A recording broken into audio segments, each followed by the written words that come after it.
साफ मना कर दिया एम्पियर जी ने, साफ बोल दिया घंटा बनेगी। सिर्फ करंट प्रोड्यूस कर सकता है मैग्नेटिक फील्ड। एक चार्ज एट रेस्ट को मैग्नेटिक फील्ड कभी नहीं चला पाएगी, बात हम जानते हैं। तो ये चार्ज मूव कैसे हो रहा है एक साथ, अगर ये ऊपर जा रही है तो मैग्नेटिक फील्ड भी ऊपर, ये नीचे तो मैग्नेटिक फील्ड उस पर, मतलब they are in same phase, लेकिन एक दूसरे पे के 90 डिग्री पे है, 90 डिग्री। सच्चाई यही है कि इन्होंने ये चीज नहीं बोली थी, इनका लॉ था कुछ different. Well hello hello hello, कैसे हो? वेल सभी का स्वागत है अफसर सीरीज में। और बेटा आज हम लेके आए हैं क्लास 12 फिजिक्स का chapter number 8 which is electromagnetic wave. और ये होने वाला है इलेक्ट्रोमैग्नेटिक वेव का वन शॉट। जी हाँ, आप हो सकता है सीबीएसई के लिए प्रिपेयर कर रहे हो, आप हो सकता है जेईई के लिए प्रिपेयर कर रहे हो, या आप हो सकता है नीट के लिए प्रिपेयर कर रहे हो, किसी भी एग्जाम के लिए हो सकता है आपका फोकस होगा। बट ये वीडियो आप तीनों के लिए होने वाला है। क्यों? क्योंकि मैं इसमें आपको प्रीवियस ईयर के जेईई के क्वेश्चंस, प्रीवियस ईयर के नीट के क्वेश्चंस और सीबीएसई पॉइंट ऑफ व्यू से होने वाले main important points, topics, derivations, वो सब करवाऊंगा। तो ये वन शॉट होने वाला है सभी के लिए। तो भैया अपनी कुर्सी की पेटी बांध लो, चैनल को लाइक शेयर और सब्सक्राइब कर लो। और जो नए बच्चे हैं उनका स्वागत कर रहा हूँ इस वीडियो में, और सभी का स्वागत है मेरे channel which is physics tips and tricks. और मेरा नाम, जी हाँ, मेरा नाम वरुण। आइए बेटा, without wasting any time let's start this amazing chapter. आइए देखते हैं हमारे पास है क्या। तो हमारे पास इलेक्ट्रोमैग्नेटिक वेव में टारगेट क्या है, आइए पहले टारगेट समझते हैं। तो बेटा इलेक्ट्रोमैग्नेटिक वेव में सबसे पहला टारगेट जो है वो हमको समझना है डिस्प्लेसमेंट करंट। ठीक है ना बेटा? इलेक्ट्रोमैग्नेटिक वेव छोटा चैप्टर है, बट मेरा सच में मानना है कि इसकी कहानी इतनी अद्भुत है कि इस चैप्टर को और ज़्यादा वेटेज मिलनी चाहिए थी। ये मुश्किल से 3 मार्क्स की वेटेज रखता है, ये रे ऑप्टिक्स और वेव ऑप्टिक्स के साथ आता है ये, बट इसकी वेटेज ज़्यादा होनी चाहिए थी, मेरा मानना तो यही है। बाकी इलेक्ट्रोमैग्नेटिक वेव में हमको डिस्प्लेसमेंट करंट की मैं आपको पूरी कहानी बताऊंगा। बच्चे को रट्टा मारना पड़ता है, इस वीडियो के बाद तो मैं रट्टा नहीं मारना पड़ेगा डिस्प्लेसमेंट करंट के लिए। ठीक है, तो बेटा हम डिस्प्लेसमेंट करंट देखेंगे। एक बार डिस्प्लेसमेंट करंट हो जाए उसके बाद हम इलेक्ट्रोमैग्नेटिक वेव की प्रॉपर्टीज देखेंगे। प्रॉपर्टीज, बहुत सारी प्रॉपर्टीज होती है, मैं आपको वो दिखाने वाला हूं। साथ के साथ यहां से इंपॉर्टेंट फॉर्मूलाज आपके काफी बनेंगे, बहुत सारे इंपॉर्टेंट फॉर्मूलाज बनेंगे। आपका इंटेंसिटी का फॉर्मूला बनेगा, आपका रेडिएशन प्रेशर का फॉर्मूला बनेगा, ये फॉर्मूला बनेगा, प्लस आपका एनर्जी, बहुत मोस्ट इंपॉर्टेंट इलेक्ट्रोमैग्नेटिक वेव की एनर्जी, ये बहुत इंपॉर्टेंट फॉर्मूला बनेगा। साथ के साथ इसकी डेरिवेशन बहुत इंपॉर्टेंट है। तो सीबीएसई जो सिर्फ सीबीएसई के लिए पढ़ रहे हैं उनके लिए बहुत इंपॉर्टेंट होने वाला है, और भी बहुत सारी चीजें इसमें आने वाली। ठीक है, मोमेंटम एंड व्हाट नॉट। आइए आगे देखते हैं। लास्ट हमारे पास जो होगा वो होगा इलेक्ट्रोमैग्नेटिक वेव का पूरा स्पेक्ट्रम, जिसमें हम आपको यूजेस बताने वाले हैं कि पूरा का पूरा जो स्पेक्ट्रम है, जिसमें हम गामा रेडिएशन से रेडियो वेव्स की तरफ जाएंगे, तो स्पेक्ट्रम का क्या यूज है हम वो देखने वाले हैं। ठीक है, so this is going to be our target for the today's video. आइए स्टार्ट करते हैं इस वीडियो को। मैं चाहता हूँ आराम से कॉपी पेन साइड में रख दो, फुल स्क्रीन मोड पे इस वीडियो को एंजॉय करो। कुछ लिखने की जरूरत नहीं, पहले सुनो, कहानी सुनो। पहले क्या है कहानी? स्टार्ट होती है बेटा 1831 में। हाँ, ये फिजिक्स का ही लेक्चर है। कहानी स्टार्ट होती है 1831 में। आपके माइकल फैराडे ने इलेक्ट्रोमैग्नेटिक इंडक्शन का लॉ दे दिया था। पढ़ा है आपने इलेक्ट्रोमैग्नेटिक इंडक्शन? क्या इन्होंने बताया था कि अगर कोई भी क्लोज लूप में कुछ भी मैग्नेटिक फ्लक्स लिंक होता है, क्या बताया? कोई भी क्लोज लूप में अगर कोई मैग्नेटिक फ्लक्स लिंक होता है तो एक ईएमएफ इंड्यूस होगा which is equals to E equals to minus N D phi by D T. Phi क्या है? ये होता है सर मैग्नेटिक फ्लक्स। मतलब कोई भी आपके पास लूप है, उसमें अगर मैग्नेटिक फील्ड चेंज हो रही हो या एरिया चेंज हो रहा हो, मोटा मोटा मैग्नेटिक फ्लक्स जो होता है which is B A cos theta, अगर बी और ए चेंज हो रहा होगा या एंगल चेंज हो रहा होगा, तो यहाँ पे जो फ्लक्स है वो चेंज होगा। अगर फ्लक्स चेंज हो रहा होगा तो इस पूरे लूप में एक ईएमएफ इंड्यूस हो जाएगा। प्लस अगर ये क्लोज लूप होगा तो एक करंट भी प्रोड्यूस होगा, I which is nothing E by R, यानी minus N D phi B by D T बटे आर। उन्होंने ये आई इंड्यूस और ई इंड्यूस का फॉर्मूला दिया था। एन है total number of turns, N था टोटल नंबर ऑफ टर्न्स, है ना? ये आप पढ़ भी चुके होंगे चैप्टर इलेक्ट्रोमैग्नेटिक इंडक्शन। सच्चाई ये है कि इन्होंने ये चीज नहीं बोली थी। सच्चाई यही है कि इन्होंने ये चीज नहीं बोली थी, इनका लॉ था कुछ डिफरेंट। हम लोग वो तोड़ मरोड़ के आपको ऐसे पढ़ाते हैं कि आपको समझ आ जाए। इन्होंने क्या बोला था ये उसको देखते हैं। मतलब आपको मैं असली कहानी बताने जा रहा हूं कि फैराडे साहब ने क्या चीज बोली थी, क्या चीज बोली थी। ध्यान से देखो, एक बार इनका लॉ ही देखो। ईएमआई में ये मेरे पास एक क्लोज लूप है, ठीक है, क्लोज लूप है।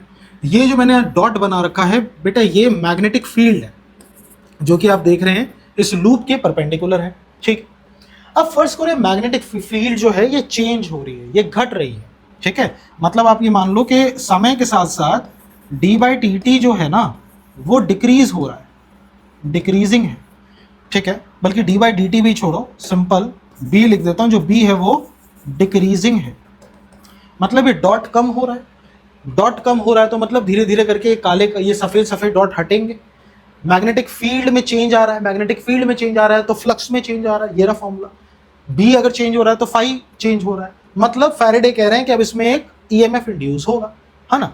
तो यानी यहां पर एक ईएमएफ इंड्यूस होना चाहिए और ये क्लोज लूप है तो इसमें करंट भी बनेगा। करंट की क्या डायरेक्शन होगी सर, बाहर मैग्नेटिक फील्ड है, अब अगर ये बाहर वाली मैग्नेटिक फील्ड खत्म हो रही है, कम हो रही है, तो एक ऐसा करंट इसमें घूमेगा जो अपने कॉज को अपोज करेगा। कॉज क्या है, मैग्नेटिक फील्ड का कम होना। तो मैग्नेटिक फील्ड के कम होने को अगर अपोज करना है तो कैसे अपोज करेगा, कोई चीज कम हो रही है, घट रही है, ठीक है ना, तुम्हारा काम है उसको अपोज करना, तो तुम कैसे उसको अपोज करोगे, उसको बढ़ा दोगे, उसको बढ़ा दोगे, तभी तो तुमने उसको अपोज करा। तो एक ऐसा करंट बनेगा जो बाहर ही मैग्नेटिक फील्ड बनाएगा, यानी नॉर्थ बाहर बनेगा, यानी ऐसे। मतलब जो करंट बनेगा बेटा वो एंटी क्लॉकवाइज बनेगा, ये बनेगा करंट। अगर किसी बच्चे को ये नहीं समझ आ रहा तो इलेक्ट्रोमैग्नेटिक इंडक्शन जाके देखो, इतना मैं आपसे उम्मीद करता हूं कि आपको आना चाहिए, ठीक है। तो ये करंट बन रहा है। अब जब तक ये मैग्नेटिक फील्ड कांस्टेंट थी तब तो कोई करंट नहीं था ना, हाँ नहीं था सर। अब एकदम से करंट आ गया जो अपने कॉज को अपोज कर रहा है, हाँ या ना। करंट ऐसे घूमने का क्या मतलब है, इसका मतलब इलेक्ट्रॉन क्लॉकवाइज घूम रहा होगा, चार्ज क्लॉकवाइज मूव कर रहा होगा। मतलब अगर ये पूरी कहानी चार्ज के रूप में समझें तो जो चार्ज है बेटा वो ऐसे घूम रहा होगा, ऐसा घूम रहा होगा, कैसा, क्लॉकवाइज, चार्ज क्लॉकवाइज घूम रहा होगा। अब फैराडे ये कह रहे हैं कि ये चार्ज कैसे घूमेगा। शुरुआत में तो ये चार्ज रेस्ट पे था, हाँ सर रेस्ट पे था, तो जैसे ही ये घूमने लगा मतलब किसी ने इस चार्ज पे फोर्स लगाई होगी, तभी तो ये चार्ज घूमा और करंट उसकी विपरीत दिशा में घूमा। हाँ sir. Sir charge at rest पे फोर्स कौन लगाता है, सर यहाँ मैग्नेटिक फील्ड चेंज हो रही है तो मैग्नेटिक फील्ड ने घुमाया होगा। नहीं घुमा सकती, क्यों, क्योंकि force due to magnetic field is Q V B sine theta. यहां पर ये चार्ज इनिशियली रेस्ट पे था, अगर चार्ज इनिशियली रेस्ट पे था, क्यू अगर इनिशियली एट रेस्ट था मतलब v जीरो था। अगर v जीरो था तो मैग्नेटिक फोर्स भी उस चार्ज पे जीरो होगी। मतलब एक चार्ज एट रेस्ट को मैग्नेटिक फील्ड कभी नहीं चला पाएगी, ये बात हम जानते हैं। तो ये चार्ज मूव कैसे हो रहा है, ये बात है, चार्ज कैसे मूव हो रहा है। सर चार्ज को चलाने के लिए वेलोसिटी चार्ज के पास हो तो चलेगा, वरना नहीं चलेगा। अच्छा दूसरी बात, सर हम एक फील्ड को जानते हैं, एक फोर्स को जानते हैं जिसको इलेक्ट्रोस्टैटिक फोर्स कहते हैं, उसका फॉर्मूला होता है सर Q इंटू में E। यहाँ पे चार्ज का मोशन, चार्ज चल रहा है, बैठा हुआ है, कुछ नहीं है। मतलब चार्ज एट रेस्ट को इलेक्ट्रिकल फील्ड जो है वो घुमा सकती है, वो फोर्स लगा सकती है। इसका मतलब इस चार्ज को घुमाना, अगर ये चार्ज चला है तो मतलब यहाँ पर एक इलेक्ट्रिकल फील्ड जरूर बनी होगी। सर इलेक्ट्रिकल फील्ड कैसे चलाती है चार्ज को, तो सर ये हम जानते हैं कि अगर इलेक्ट्रिकल फील्ड ऐसे है तो जो इलेक्ट्रॉन है वो इस इलेक्ट्रिकल फील्ड के विपरीत दिशा में फ्लो करता है ना। इलेक्ट्रिकल फील्ड का मतलब समझ रहे हो ना, यहाँ कहीं प्लस होगा, यहाँ कहीं माइनस होगा, तो इलेक्ट्रॉन पॉजिटिव की तरफ जाता है तो विपरीत दिशा में जाता है। इसका मतलब इलेक्ट्रॉन अगर इस पॉइंट पे ऐसे जा रहा है तो इस पॉइंट पे इलेक्ट्रिकल फील्ड ऐसे होगी, इस पॉइंट पे इलेक्ट्रिकल फील्ड ऐसे होगी, इस पॉइंट पे इलेक्ट्रिकल फील्ड ऐसे होगी और इस पॉइंट पे इलेक्ट्रिकल फील्ड ऐसे होगी। अब अगर इस पूरे डायग्राम में तुम चार्ज या करंट को हटा दो तो ऐसा लगेगा कि चेंजिंग मैग्नेटिक फील्ड प्रोड्यूस कर रही है चेंजिंग इलेक्ट्रिकल फील्ड। बोलो हाँ या ना, बोलो हाँ या ना। ये पता चल रहा है यानी कि मैग्नेटिक फील्ड इलेक्ट्रिकल फील्ड को बना रही है। ये एक्चुअली बेटा जी कहा था फैराडे ने। फैराडे ने यही बोला था कि the line close integral of E dot D L is -n/d∅b/dt। ये कहा था आपके फैराडे ने कि अगर मैग्नेटिक फ्लक्स किसी कॉइल से लिंक हुआ और वो चेंज हो रहा है समय के साथ साथ, तो एक चेंजिंग इलेक्ट्रिकल फील्ड बनेगी। मतलब फैराडे ने ये बात आपको कही थी कि time varying magnetic field will generate a circulating electrical field. Time varying होनी चाहिए, समय के साथ साथ चेंज होनी चाहिए। हो रही है हमारी समय के साथ साथ, हम समय के साथ साथ ये घट रही थी ना, चेंज हो रही है, तो इसका मतलब यहाँ पे इलेक्ट्रिकल फील्ड बनेगी। तो फैराडे ने असली जो लॉ दिया था वो था close integral E dot D L is -n/d∅b/dt।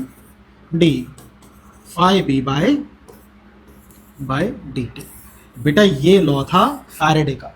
लेकिन हम ताकि बच्चों को आसान रहे तो हम उनको ये बात बताते हैं कि भैया फैराडे ने कहा था कि एक ईएमएफ इंड्यूस हो जाएगा अगर कोई भी कहीं पे भी मैग्नेटिक फ्लक्स चेंज हुआ। तो हमने आपको पढ़ाया, ये कहा गया था। ये क्या आप ये कहानी समझे? ग्रेट। अब ये तो बहुत आसान सी कहानी थी। 1831 में माइकल फैराडे ने ये बता दिया था। इस बात को पकड़ा एक बहुत ही स्मार्ट डैशिंग फिजिसिस्ट ने, जिनका नाम था J.C. Maxwell, James clerk Maxwell. इन्होंने कहा, फैराडे के इस पूरे के पूरे लॉ को देखा और समझा और इन्होंने कहा कि भैया देखो, फैराडे ने बता दिया है कि चेंजिंग मैग्नेटिक फील्ड बनाएगी चेंजिंग इलेक्ट्रिकल फील्ड। मतलब मैग्नेटिक फील्ड से इलेक्ट्रिकल फील्ड बन रही है, तो यही मैग्नेटिक फील्ड से बनने वाली इलेक्ट्रिकल फील्ड और इलेक्ट्रिकल फील्ड से बनने वाली मैग्नेटिक फील्ड, इसको मैं नया नाम दे रहा हूं, ये है इलेक्ट्रोमैग्नेटिक वेव। बाकायदा उन्होंने बताया कि देखो, ये रही आपकी इलेक्ट्रिकल फील्ड और ये रही आपकी मैग्नेटिक फील्ड।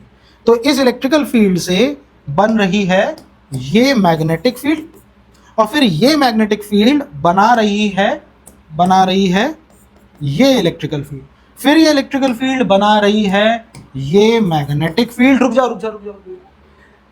उनके साथ भी ये हुआ। मैक्सवेल जी ये सब बता ही रहे थे और बताते के दौरान पहले पॉइंट पे ही लोगों ने सुन के उनको रोक दिया कि क्या अनाप शनाप बक रहे हो। मैग्नेटिक फील्ड, जो मैग्नेटिक फील्ड होती है वो इलेक्ट्रिकल फील्ड बना देती है। ये बात तो समझ आता है, फैराडे जी ने बता दिया। लेकिन तुम ये क्या बकवास कर रहे हो कि इलेक्ट्रिकल फील्ड से मैग्नेटिक फील्ड बन जाएगी? ये कहाँ पढ़ा तुमने? हमने बताया क्या? नहीं। कह रहे तुमने कैसे कह दिया? तो मैक्सवेल जी ने समझाया कि नहीं भाई, ऐसा ही होगा। और उन्होंने आर्गुमेंट करा कि इन्होंने ये बोला कि अगर टाइम वेरिंग मैग्नेटिक फील्ड आपकी इलेक्ट्रिकल फील्ड बना सकती है तो इसका उल्टा भी सही होगा। मतलब इन्होंने कहा कि मैग्नेटिक फील्ड अगर इलेक्ट्रिकल फील्ड बना सकती है, टाइम वेरिंग होनी चाहिए, तो टाइम वेरिंग इलेक्ट्रिकल फील्ड भी मैग्नेटिक फील्ड बना देगी। ये बात इन्होंने कहा। लोगों ने कहा कि तुम क्या बकवास कर रहे हो, मैग्नेटिक फील्ड बन जाएगी इलेक्ट्रिकल फील्ड से। तो लोगों ने कहा यार तुम क्या बेकार की बात कर रहे हो, मैग्नेटिक फील्ड दो ही लोग बना सकते हैं। कौन कौन? पहला इन्होंने बताया मैग्नेटिक फील्ड या तो बनाता है करंट, या मैग्नेटिक फील्ड बनती है सीधा चुंबक से। हाँ या ना बताओ? तो चुंबक तो कहीं है नहीं, अभी तो चुंबक नहीं थे ना सर्किट में, एक लूप था और करंट था। तो करंट ही बना पाता है मैग्नेटिक फील्ड। ये ओरिस्टिड जी ने बताया था, है ना, हैंस क्रिश्चियन ओरिस्टिड ने 10वीं में पढ़ा है। तो और तुम कह रहे हो इलेक्ट्रिकल फील्ड भी बनाती है। तो भैया जो एम्पियर जी थे उन्होंने इनको साफ मना कर दिया। ये गए एम्पियर के पास, बाकायदा इन्होंने यही बोला, तुम समझ रहे हो ना, थोड़ा कहानी को इंटरेस्टिंग बनाने के लिए सारी चीज़ें। तो ये गए एम्पियर के पास, इन्होंने कहा एम्पियर जी को कि देखो जी ऐसा होगा। एम्पियर ने बोला पक, ये दो चीज़ें ही हैं जो मैग्नेटिक फील्ड बनाते हैं। साफ मना कर दिया एम्पियर जी ने, साफ बोल दिया घंटा बनेगी। सिर्फ करंट प्रोड्यूस कर सकता है मैग्नेटिक फील्ड, करंट, या फिर चुंबक ले आओ। चुंबक की तो बात ही नहीं होगी। इनको आ गया गुस्सा, कह रहे यार क्या बात कर रहे हो, बिल्कुल ऐसा होगा। और इन्होंने हार नहीं मानी। जेम्स क्लर्क मैक्सवेल ने कह रहे मैं सबूत देता हूं। इन्होंने ये बोला कि एक बात बताओ, कॉन्टिन्यूटी प्रॉब्लम है कैपेसिटर में, मैं जो तुम्हें बता रहा हूं कि जो चेंजिंग इलेक्ट्रिकल फील्ड है वो मैग्नेटिक फील्ड बना रही है, उससे कॉन्टिन्यूटी की प्रॉब्लम भी दूर हो रही है, तुम मेरी बात नहीं सुन रहे। तो एम्पियर जी ने बोला कौन सी प्रॉब्लम? उन्होंने बोला देखो, कह रहे तुमने कैपेसिटर पढ़ा है सेकंड चैप्टर में? हाँ। कैपेसिटर में यहाँ पर हम लोग बैटरी लगाते हैं, हाँ सर लगाते हैं। जब बैटरी लगाते हैं तो बेटा चार्ज का क्या होता है, डिस्ट्रीब्यूशन होता है। यहाँ आता है पॉजिटिव और यहाँ आता है नेगेटिव। हाँ सर ऐसा ही आता है, एक जगह पॉजिटिव एक जगह नेगेटिव आता है, बिल्कुल आता है। तो उन्होंने बोला कि मुझे ये बताओ कैपेसिटर के बीच में क्या है? कह रहे कुछ भी नहीं है सर, खाली है, हाई रेजिस्टेंस है। यहाँ पे शॉर्टिंग थोड़ी करवाते हैं हम प्लेट की, जहाँ ज़्यादा डाई इलेक्ट्रिक है। वो कह रहे चार्ज यहाँ से यहाँ कैसे आ रहा है, ये तो ओपन सर्किट है। उन्होंने बोला ये तो ओपन सर्किट है, ये प्रॉब्लम है। ये प्रॉब्लम थी कॉन्टिन्यूटी की प्रॉब्लम, जो समझ नहीं आ रही थी उस टाइम पे फिजिसिस्ट को कि भैया करंट तभी फ्लो करता है जब पोटेंशियल डिफरेंस हो, मतलब जब क्लोज सर्किट हो। कैपेसिटर ने तो इस सर्किट को ओपन कर रखा है क्योंकि बीच में तो कनेक्शन है ही, तो करंट चला कैसे, जा रहा है करंट। बचपन से तुम पढ़ते आए सर्किट ब्रेक हो जाएगा तो करंट नहीं चलेगा, लेकिन यहाँ चल रहा है, चार्ज मूव हो रहा है। तो उन्होंने ये बताया कि भैया ये इसलिए हो रहा है क्योंकि जब भी आप ऐसा बैटरी बनाते हो तो यहाँ पर एक पॉजिटिव आता है, एक नेगेटिव आता है और एक इलेक्ट्रिकल फील्ड आती है।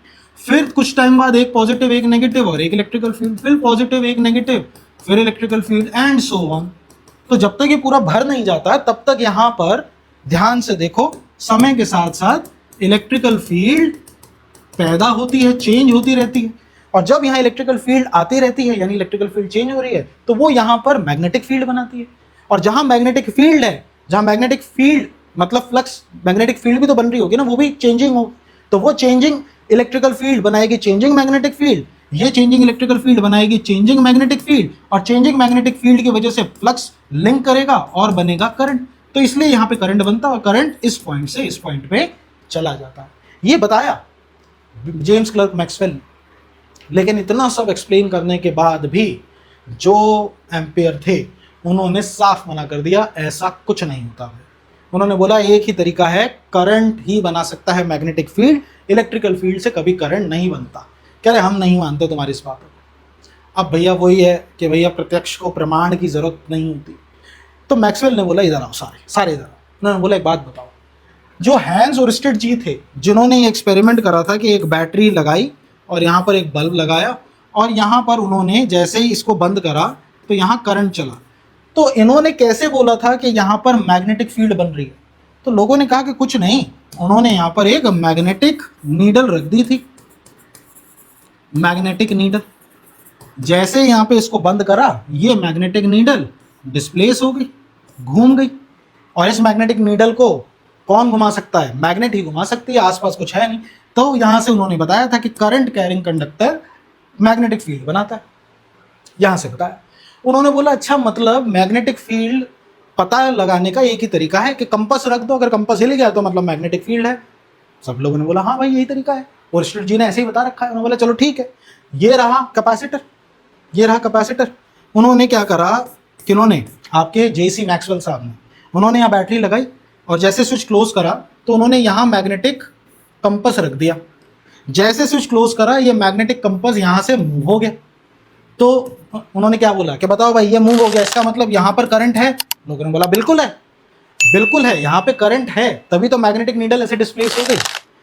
तो मैक्सवेल जी ने बोला कि अगर ऐसा है तो मेरे पास सेम सर्किट है, अगर मैं इस कंपास को यहाँ से उठा के यहाँ रख दूँ बीच में और अगर ये मूव कर गया तो भी मानोगे ना कि यहाँ मैग्नेटिक फील्ड है?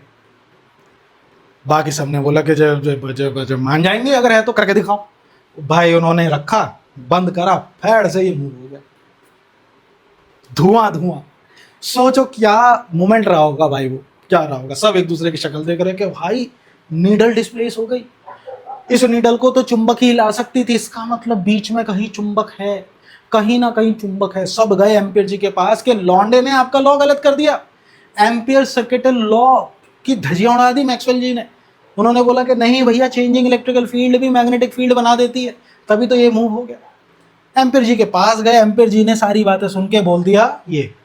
अब मैं वो उंगली बना नहीं सकता तो बस ऐसे ही कुछ कहा। उन्होंने बोला कि भैया सिर्फ करंट ही प्रोड्यूस करती है मैग्नेटिक फील्ड, बकवास करने की जरूरत नहीं है। कैसे हो गया अभी नहीं पता हमें। एम्पियर ने कहा कि ये कैसे मूव कर गई, इसका कोई और रीजन भी हो सकता है यार, हमें नहीं पता इस टाइम पे, लेकिन बस तुम्हारी बकैती, तुमने कुछ भी कर लिया हम मान लिया है क्या? ऐसे नहीं मान सकते। इन्होंने साफ मना कर दिया और ये करते के साथ ही इनका राक्षस जग गया। इन्होंने बोला अब देख बेटा तू, अब बेटा देख तू, तुम मेरी बात नहीं मान रहे ना, मैंने इतने प्रमाण दे दिए तुम तब भी नहीं मान रहे, मैं तुम्हारा पूरा का पूरा करियर डिस्ट्रॉय कर दूंगा, मैं तबाह कर दूंगा तुम्हारे एम्पियर सर्किटल लॉ को। इन्होंने बोला तुम करंट की भाषा ही समझते हो ना, तुम्हें करंट की भाषा से ही समझाते हैं। क्या माना है तुमने current? Rate of flow of charge. मैं आज से अभी से करंट की डेफिनेशन ही चेंज करता हूँ। भैया क्या करें, वो बार बार समझा रहे हैं, वो मान नहीं रहे। क्या दिक्कत हो रही है? नहीं भैया करंट ही बनाता है मैग्नेटिक फील्ड। बोला ठीक है यार, मैं करंट की डेफिनेशन ही चेंज करता हूँ, खत्म करते हैं इसको। इन्होंने देखो क्या कहा, इन्होंने कहा कि देखो भाई यहाँ पर बैटरी लगाई, ये रही बैटरी, इसको करा बंद, तो यहाँ पर आया करंट, यहाँ पर आया पॉजिटिव चार्ज, यहाँ आया नेगेटिव चार्ज, यहाँ आया नेगेटिव चार्ज। ध्यान से देखना अभी, यहाँ पर इलेक्ट्रिकल फील्ड चेंज हो रही है, बिल्कुल हो रही है। तो कोई अगर आपसे पूछे कि यहाँ सेंटर में नेट इलेक्ट्रिकल फील्ड कितनी होगी, यहाँ सेंटर में कितनी होगी, तो ये हम फर्स्ट चैप्टर में पढ़ चुके हैं। इलेक्ट्रिकल फील्ड सेंटर में होगी बेटा sigma upon epsilon not. Sigma क्या होता है, सिग्मा क्या होता है, ये होता है सरफेस चार्ज डेंसिटी। समझना इसको, इन्होंने बोला इलेक्ट्रिकल फील्ड है ना, यहाँ इलेक्ट्रिकल फील्ड कितनी है, sigma by epsilon naught. Surface charge density मतलब टोटल चार्ज पर यूनिट एरिया, कितने एरिया में टोटल चार्ज आ रहा है। तो अगर मैं इस वैल्यू को ऊपर रखूं तो electrical field will be sigma, sigma की जगह मैं क्या डाल सकता हूं, Q upon A epsilon not. देखो ये आ जाएगा, ये आ जाएगी टोटल इलेक्ट्रिकल फील्ड। याद है ना, यहाँ होता है सिग्मा बाय 2 एप्सिलॉन नॉट, यहाँ होता है सिग्मा बाय 2 एप्सिलॉन नॉट, और बीच में इन दोनों का एडिशन हो जाता है। तो सिग्मा बाय 2 और सिग्मा बाय 2 एप्सिलॉन नॉट बन जाएगा सिग्मा बाय एप्सिलॉन नॉट, ये होती है बीच में।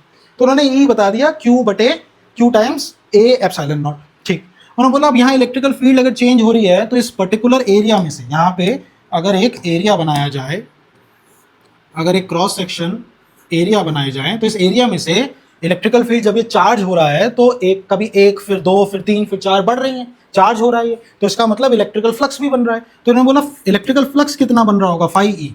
तो उन्होंने बोला भाई फॉर्मूला है ई ए कॉस थीटा।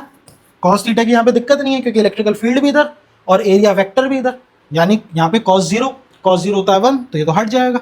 तो फाई ई कितना आया सर, ई की वैल्यू ऊपर से उठा दो, Q बटे ए एप्सिलॉन नॉट इंटू में ए।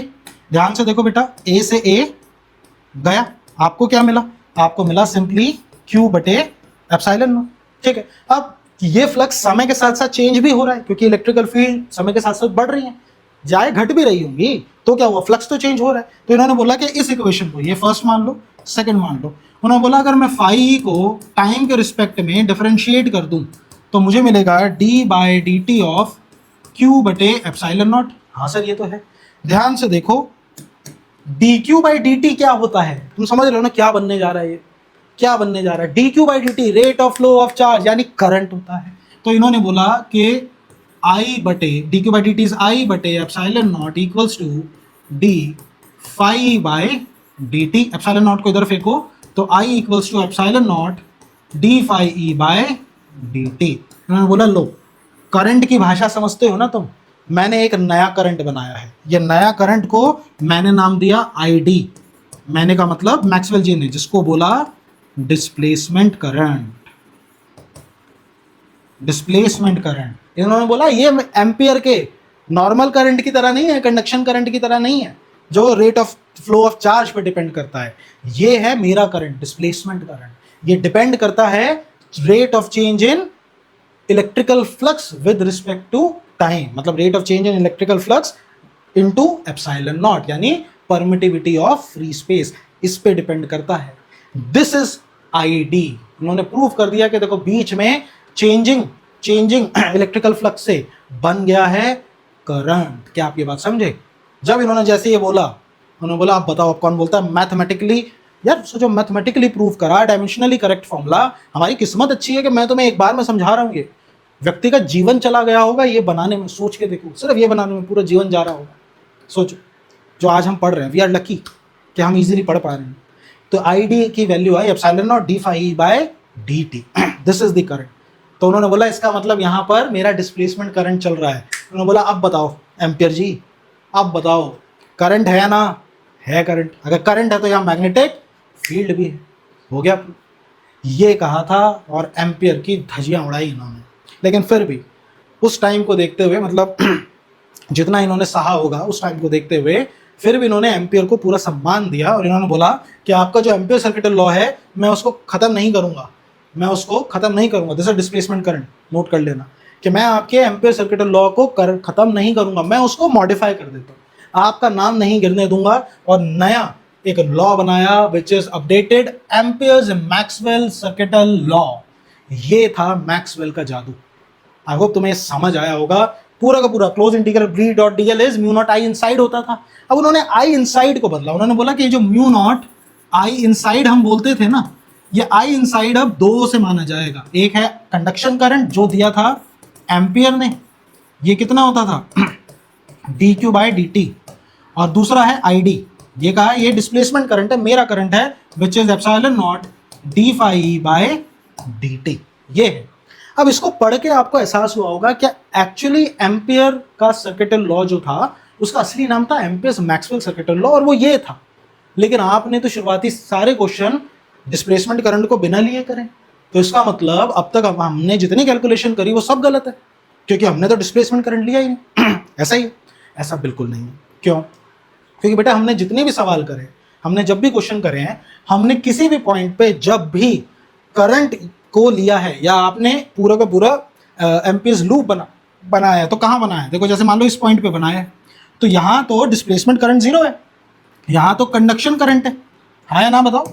यहाँ तो सिर्फ कंडक्शन करंट है ना, हमने कभी कैपेसिटर के बीच में थोड़ी करंट को लेके हमने एम्पियर्स लूप बनाया। तो हमेशा याद रखो कि IC प्लस ID का मतलब ये नहीं है कि दुगना हो जाएगा।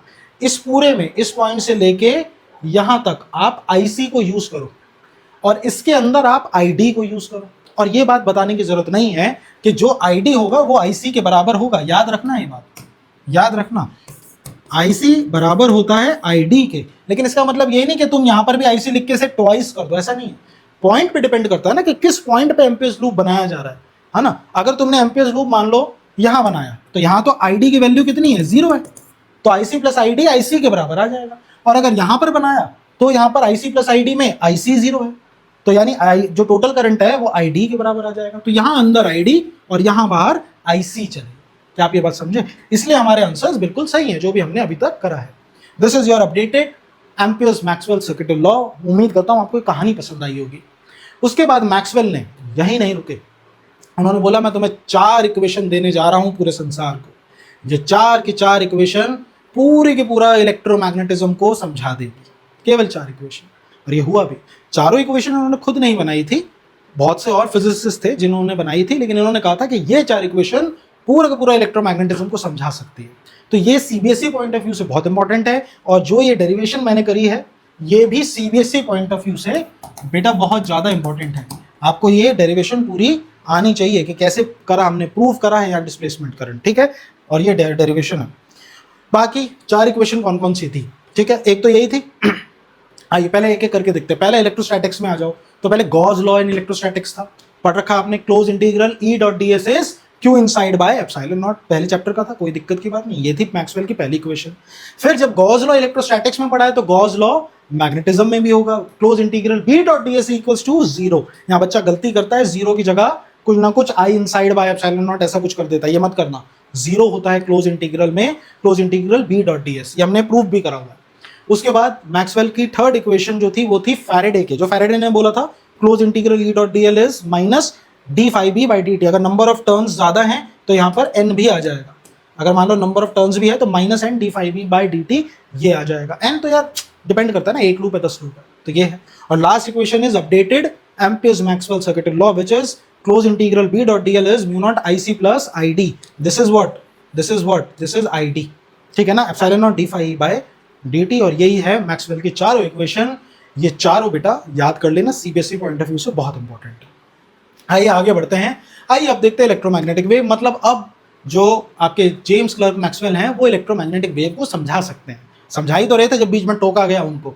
तो इलेक्ट्रोमैग्नेटिक वेव को जेम्स क्लर्क मैक्सवेल ने ऐसे बताया कि एक्चुअली में होता क्या है, जब भी इलेक्ट्रोमैग्नेटिक वेव चलती है, जैसे चला के दिखाते हैं, जैसे मान लीजिए ये चला के दिखाते हैं, मान लीजिए this is the direction of electromagnetic wave, ठीक है।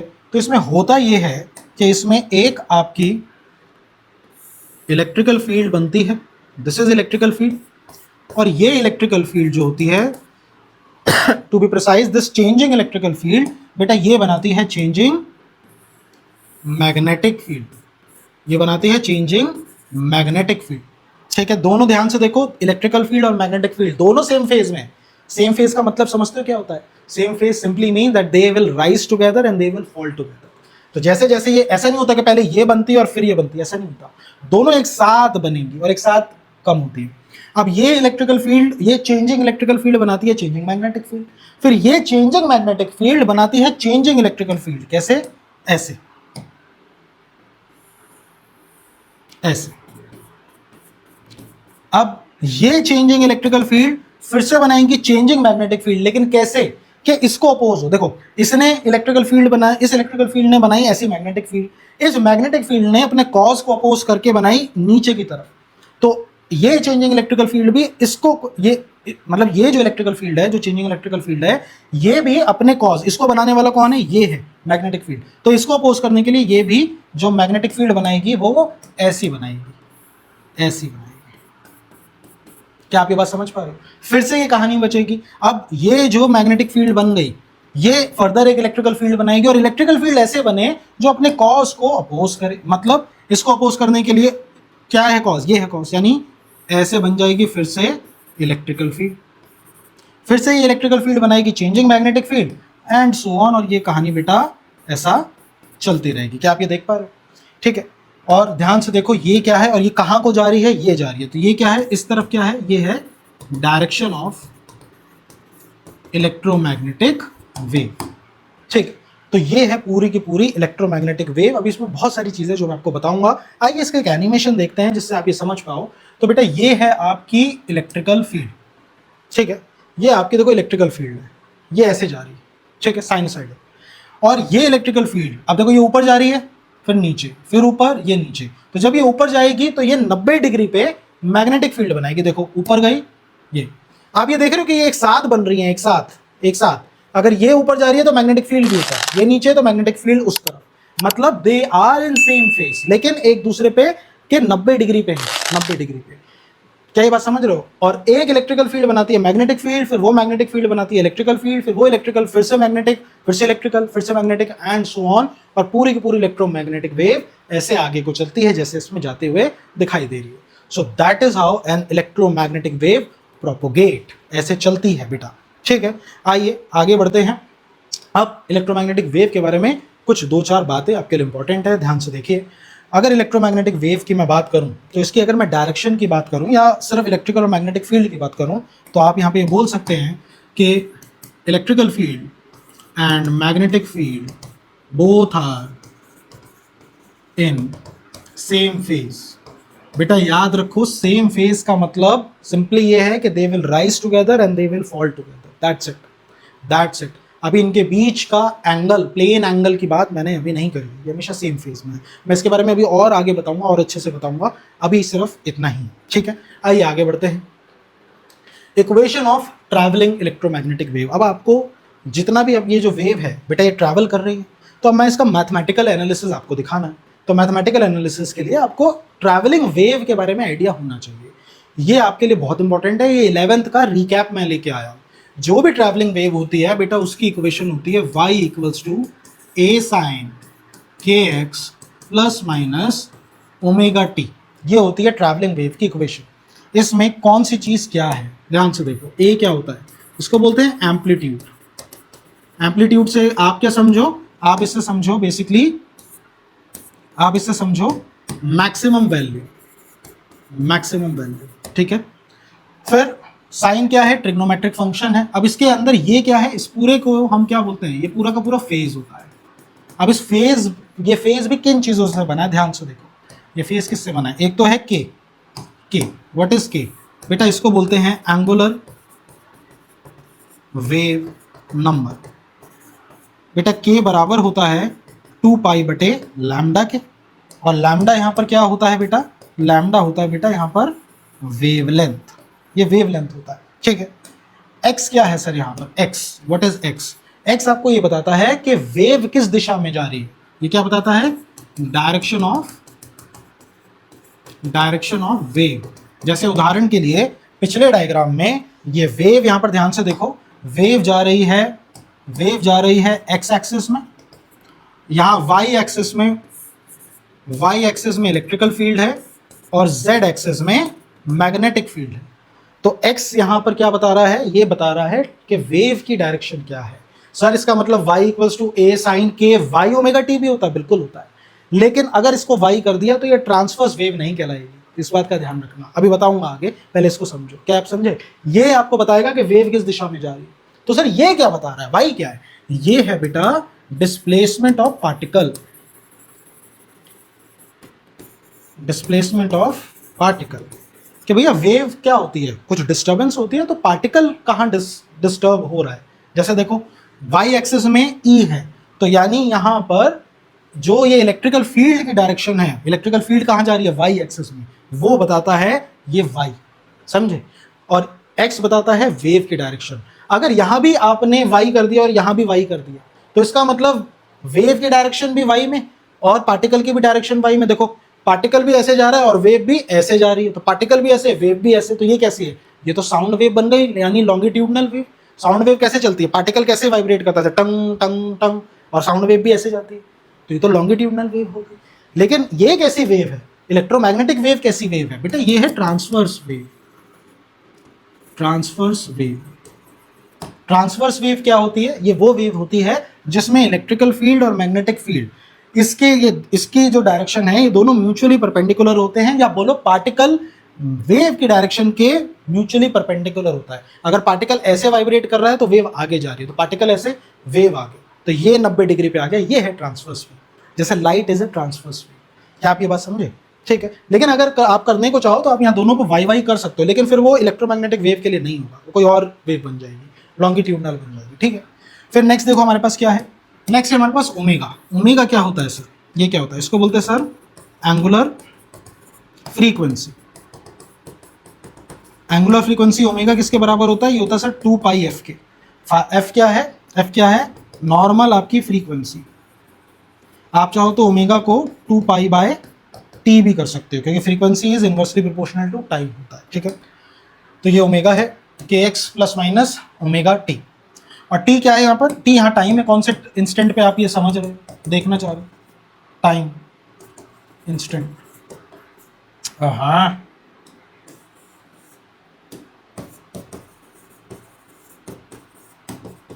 कौन से इंस्टेंट पे देख रहे हो। तो ये है पूरा का पूरा आपके पास ट्रैवलिंग वेव। अब अगर आपसे कोई पूछे यहाँ पर वेव की स्पीड क्या है, ये तो डायरेक्शन वायरेक्शन बता दी, स्पीड ऑफ वेव क्या है, तो भैया स्पीड क्या होती है, स्पीड क्या होती है सर, स्पीड होती है distance upon time. Sir distance से मैं किसको ले सकता हूँ, वेवलेंथ से, तो ये हो गया वेवलेंथ अपॉन टाइम। टाइम क्या होता है सर, टाइम टाइम होता है, तो यहाँ पे ये टाइम हो गया। अगर मैं इस इक्वेशन को, अगर मैं इस पूरी इक्वेशन को 2 पाई से मल्टीप्लाई और डिवाइड कर दूं, तो इस पर कुछ फर्क तो आने सर, हाँ सर नहीं आने वाला, ठीक है। अब ध्यान से देखो, मैं इसको ऐसे लिख सकता हूँ, speed of wave is 2 pi by T, ये अलग कर लूँ और यहाँ पे अलग कर लूँ इनटू में बटे का 2 पाई बटे का लैम्डा, इस लैम्डा को इस 2 पाई के नीचे ले जाओ। तो ध्यान से देखो 2 पाई बाई टी ओमेगा होता है, हाँ सर होता है, इसका मतलब 2 पाई बाई टी की जगह यहाँ पर ओमेगा पुट कर सकता हूँ, तो यहाँ ओमेगा पुट कर लूँ। Sir 2 pi by lambda, 2 pi by lambda क्या होता है, के होता है, तो 2 पाई बाई लैम्डा नीचे मैं के पुट कर सकता हूँ, यानी स्पीड ऑफ वेव आपकी आ गई ओमेगा बाय के। इसको अगर आप चाहो, ओमेगा किसके साथ है, टी के साथ, तो इसको आप कोफिशिएंट ऑफ टी बटे कोएफिशिएंट ऑफ एक्स भी बोल सकते हो, कभी भी स्पीड अगर आपको निकालनी है। ये बेटा पूरा का पूरा आपका 11वीं का ट्रैवलिंग वेव का कॉन्सेप्ट है। क्या आपको ये बात समझ आई, ठीक है। तो ये ट्रैवलिंग वेव का पूरा कॉन्सेप्ट आ गया। अब हमको क्या देखना है, हमको देखना है next source of electromagnetic wave. मैं आपको इलेक्ट्रोमैग्नेटिक वेव का भी इक्वेशन बना के दिखाऊंगा आगे कि मैं इसको कैसे यूज कर सकता हूँ। अभी तो बस ट्रैवलिंग वेव रिवाइज करवाया है, पहले देख लेते हैं सोर्स कौन बनाता है इलेक्ट्रोमैग्नेटिक वेव। तो याद रखो, जब भी कोई चार्ज पार्टिकल रेस्ट पे होता है तो वो केवल इलेक्ट्रिकल फील्ड ही प्रोड्यूस कर पाता है। जब चार्ज चलने लग जाता है यानी करंट बन जाता है, तो बेटा वो electrical field and magnetic field दोनों बनाता है। लेकिन एक शर्त है कि उसकी वेलोसिटी जो है ना, वेलोसिटी वो कांस्टेंट होनी चाहिए, मतलब यूनिफॉर्म मोशन होना चाहिए, मतलब एक्सेलरेशन नहीं होना चाहिए उसके पास। 11वीं के सारा कॉन्सेप्ट से बता दी ये बात। 0 एक्सेलरेशन हो तो वेलोसिटी कांस्टेंट हो गई, यानी यूनिफॉर्म मोशन हो गया, तो वो इलेक्ट्रिकल एंड मैग्नेटिक फील्ड बनाएगा। लेकिन अगर आपके पास कोई ऐसा चार्ज आ जाए जो एक्सेलरेटिंग हो, जो एक्सेलरेट कर रहा हो, तो बेटा ये आपके बनाएगा इलेक्ट्रोमैग्नेटिक वेव, समझे। तो इसका, और ये आपको कहाँ मिलेगा बेटा, ये आपको मिलता है LC ऑसिलेशन। जब भी LC ऑसिलेशन होता है तो चार्ज एक्सेलरेट करता है तो एक LC ऑसिलेटरिंग सर्किट बनाता है आपका इलेक्ट्रोमैग्नेटिक वेव। तो ये सोर्स हो गया इलेक्ट्रोमैग्नेटिक वेव का। ठीक है, आइए आगे बढ़ते हैं। नेक्स्ट देखते हैं ग्राफिकल रिप्रेजेंटेशन ऑफ प्रोपोगेशन। अब यहां पर मैं आपको पूरा का पूरा इलेक्ट्रोमैग्नेटिक वेव का ग्राफिकल रिप्रेजेंटेशन दूंगा, यानी वेव बना के दिखाऊंगा और कैसे कैसे उसकी इक्वेशन बनेगी। पहले इक्वेशन देखते हैं। ठीक है, डायग्राम तो वही है जो मैंने पहले बनाया था, ये जो डायग्राम बनाया था सेम डायग्राम यहाँ पर बनेगा, लेकिन इस डायग्राम को समझाना है, इन बातों को समझाना है। और अब तो मेरे पास ये इक्वेशंस भी हैं, तो मैं इस इक्वेशंस के बेसिस पे डायग्राम आपको समझाने जा रहा हूँ। ठीक है, आइए देखिए तो कैसे बनेगा। तो हमको पता है सर ट्रैवलिंग वेव की इक्वेशन हमारे पास है, तो मैं बोल सकता हूँ कि इलेक्ट्रिकल फील्ड की जो इक्वेशन बनेगी वो क्या बनेगी, ये बनेगी E equals to E0 sine kx plus minus omega T. अच्छा, प्लस माइनस से याद आया, यहाँ पर भी बच्चों को डाउट हो सकता है कि सर ये प्लस माइनस कब, या इसका क्या मतलब है।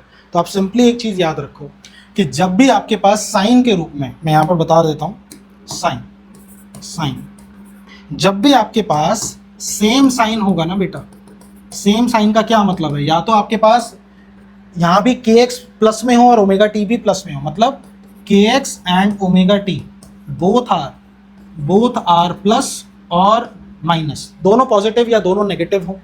ठीक है, या फिर आपके पास ऑपोजिट साइन हो। ऑपोजिट साइन का क्या मतलब है कि जैसे kx आपके पास पॉजिटिव हो या ओमेगा टी आपके पास नेगेटिव हो, या वाइस वर्सा हो, समझ गए, या तो दोनों पॉजिटिव दोनों नेगेटिव, या एक पॉजिटिव एक नेगेटिव, ऐसा हो। तो जब भी आपके पास अपोजिट साइन आएंगे ना, तो याद रखना वेव जो है, इसके हिसाब से बता रहा हूं, इसके हिसाब से wave will travel in positive x axis में तो है, लेकिन कौन सा एक्स, आई कैप या माइनस आई कैप।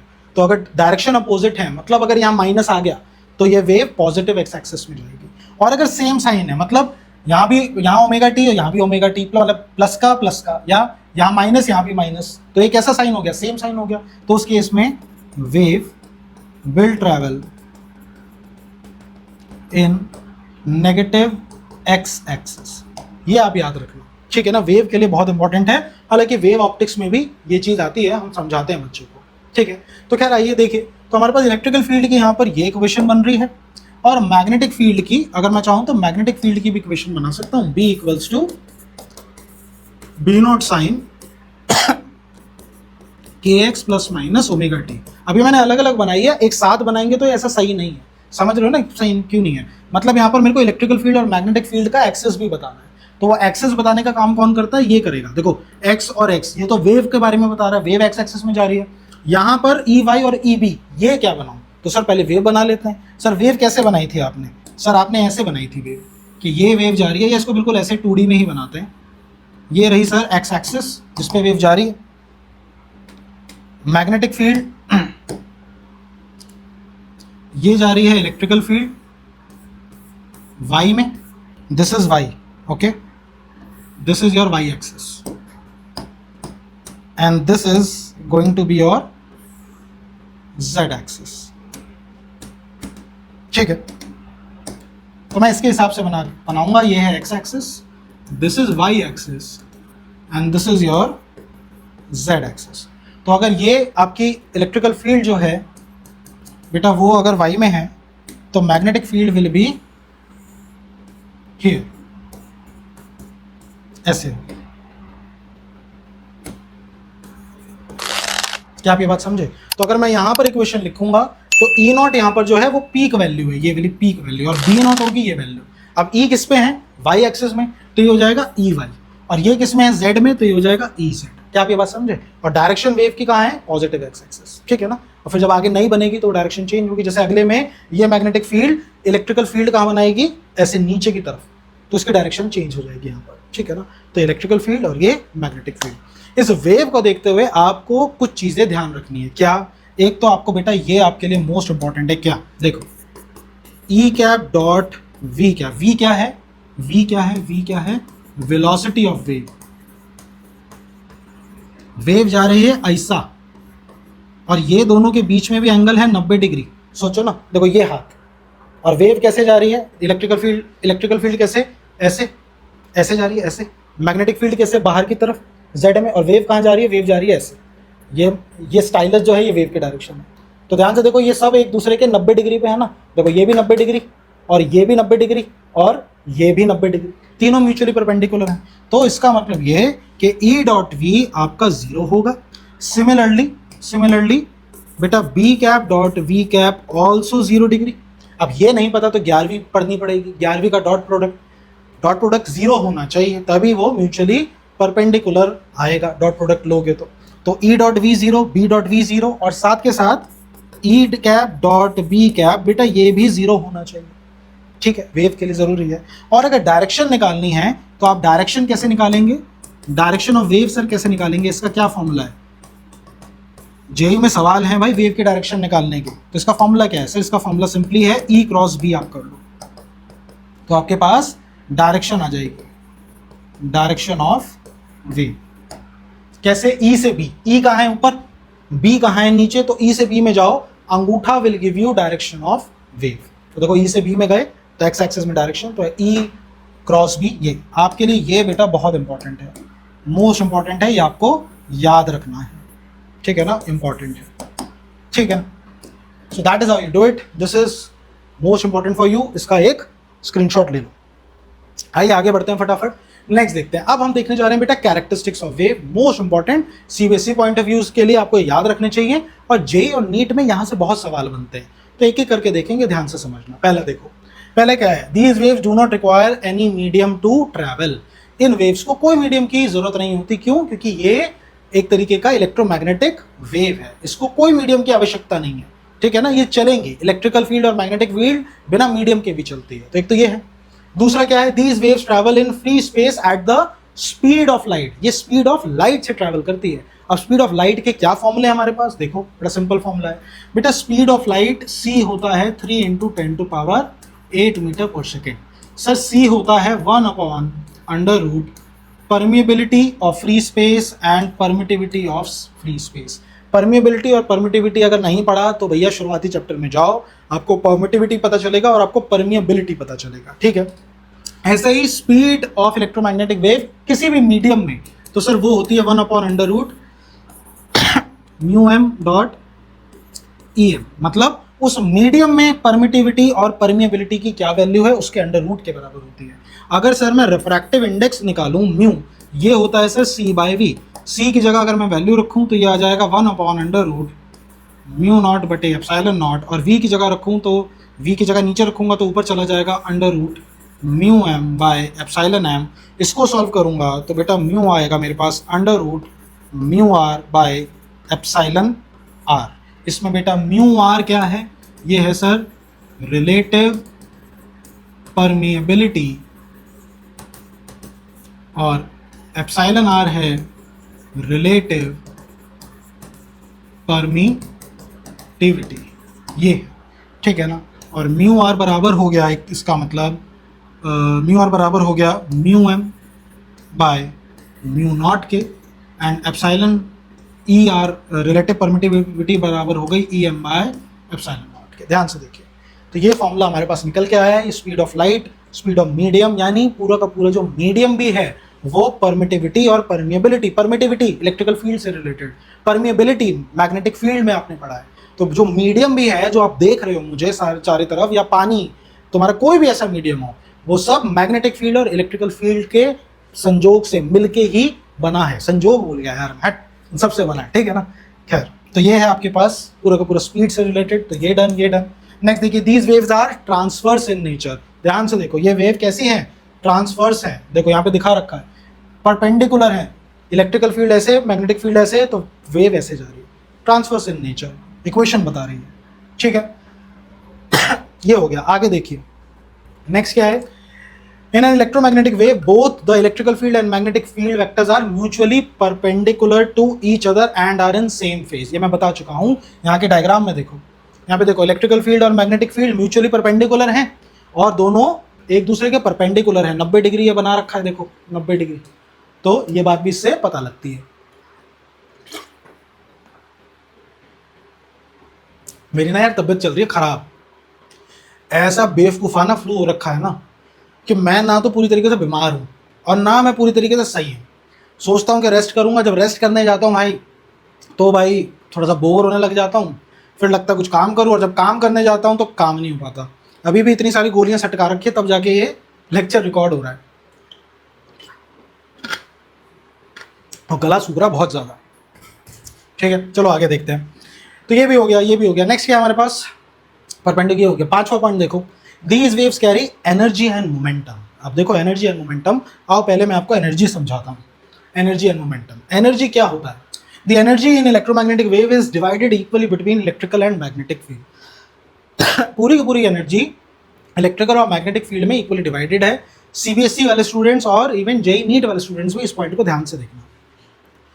इलेक्ट्रिकल और मैग्नेटिक फील्ड, इलेक्ट्रोमैग्नेटिक वेव में इलेक्ट्रिकल फील्ड और मैग्नेटिक फील्ड है। तो इसका मतलब अगर मैं पहले इलेक्ट्रिकल एनर्जी निकालूं, सोचना इलेक्ट्रिकल एनर्जी कहाँ देखने को मिली है आपको? इलेक्ट्रिकल एनर्जी खुद सोचो। सर इलेक्ट्रिकल एनर्जी मतलब इलेक्ट्रिकल फील्ड से बनने वाली एनर्जी। सर ये तो हमारे पास कैपेसिटर था, तो जब भी हम कैपेसिटर को चार्ज करते थे तो पूरी की पूरी एनर्जी इलेक्ट्रिकल फील्ड की फॉर्म में कैपेसिटर में स्टोर हो जाती थी। हाँ या ना बोलो? हो जाती थी ना। यहाँ पर प्लस, यहाँ पर माइनस। ये क्या होता था? सर ये होता था डिस्टेंस बिटवीन द प्लेट्स, और ये होता था area of cross section of plates. तो यहाँ पर एनर्जी का फॉर्मूला क्या था? कौन सी? इलेक्ट्रिकल एनर्जी का फॉर्मूला, जो ये सेव होती थी।